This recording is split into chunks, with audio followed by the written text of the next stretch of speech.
మనిషి అంతరంగం అంటే మనసులో దాగి ఉన్న భావాలు, ఆలోచనలు, ఆశలు, భయాలు, కలలు, కోరికలు.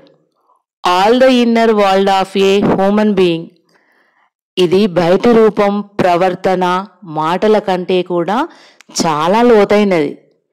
మనిషి అంతరంగంలో భావోద్వేగాలు, ఆలోచనలు, అహం, స్వభావం, కలలు, ఆశయాలు, అంతరాత్మ మొదలైనవన్నీ కూడా అంతరంగంలోనే ఉంటాయి.